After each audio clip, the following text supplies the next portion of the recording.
சு. பழனிசாமி, தலைவர், தமிழ்நாடு விவசாயிகள் சங்கம். மாண்புமிகு வேளாண் துறை அமைச்சர் வேளாண் துறைக்கான பட்ஜெட் அறிக்கை என்று சட்டமன்றத்தில் சமர்ப்பித்துள்ளார். அத்தகைய அறிவிப்பில் பல்வேறு திட்டங்கள் விடுபட்டிருப்பதும் பல பகுதிகளுக்கு நிதி ஒதுக்கீடு செய்திருப்பதும் இந்த பட்ஜெட்டிலே இடம்பெற்றிருக்கிறது.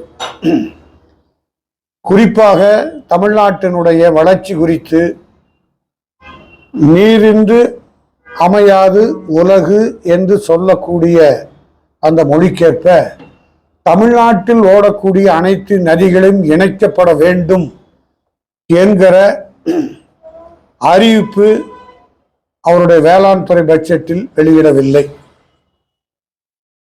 இன்னொன்று, பிரதானமாக தமிழ்நாட்டில் யானை, காட்டுப்பன்றி, பயிர் சேதம், உயிர் சேதம் குறித்து நிதி ஒதுக்கீடு செய்திருக்க வேண்டும். அத்தகைய ஒதுக்கீடு குறித்தும் பட்ஜெட்டில் இடம்பெறவில்லை என்பது வருத்தம் அளிக்கிறது. வேளாண் துறை பட்ஜெட்டில் அறிவிக்கிற பொழுது விவசாயம் சார்ந்த மக்களிடத்திலே நேரடியாக சென்று எத்தகைய முறை விவசாயிகள் இந்த வேளாண் துறையில் பயிரிடுகிறார்கள், என்னென்ன முறையில் அவர் பாதிக்கிறார்கள், இதெல்லாம் குறித்து அறிக்கை தயாரிப்புக்கு முன்பே ஒரு சார் அல்ல பல தரப்பையும் கேட்டு அறிக்கை தயாரித்திருந்தால் ஒட்டுமொத்த விவசாயிகளுக்கு பயனுள்ளதாக அமையும். ஆனால் இந்தியாவிலேயே விவசாயிகளுக்கு என்று வேளாண் துறைக்கு தனி பட்ஜெட் போட்டது தமிழ்நாடு அரசு தான். அதை நான் முதலிலும் வரவேற்கிறோம், இப்பொழுதும் வரவேற்கிறோம்.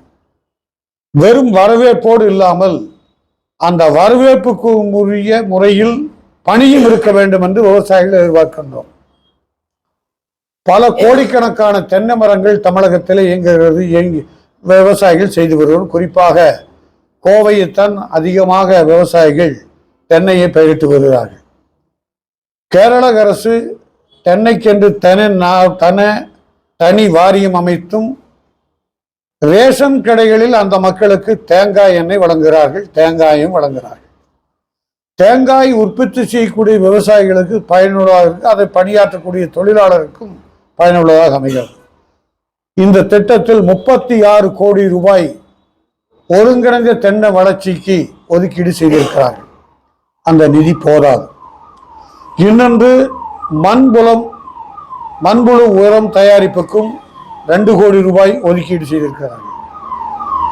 10 கோடி ரூபாய், 5 கோடி ரூபாய் 10 உழவர் சந்தை மேம்பாட்டிற்காக ஒதுக்கீடு செய்திருக்கிறார்கள். 1000 ஏக்கரில் புதிய ரக நெல் பயிர் வகைகளுக்கும் ஒதுக்கீடு செய்திருக்கிறார்கள். 20,000 கோடி செலவில் எது ஒதுக்கியிருக்கிறார்கள்? பசுந்தீவன உற்பத்திக்கு, உரம் உற்பத்திக்கு ஒதுக்கீடு செய்திருக்கிறார்கள்.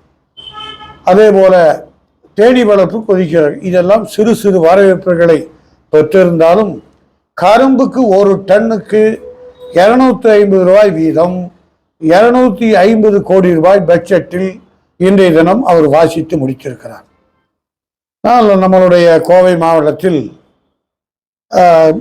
நீலகிரிக்கு கோவை மாவட்டத்திலேயே மேட்டுப்பாளையம் டமாரா டேம் என்ற ஒரு பாறையில் 25,000 ஏக்கர் நிலப்பரப்பில் நீர்த்தேக்க திட்டத்துக்கு நிதி ஒதுக்கீடு செய்யவில்லை. பாண்டியாறு பொன்னம்பலா திட்டம் 60 ஆண்டு காலமாக கிடப்பில் உள்ளது, அது குறித்தும் திட்டத்தில் இடம்பெறவில்லை. தமிழ்நாட்டில் நீர் மேலாண்மை கொள்கை குறித்து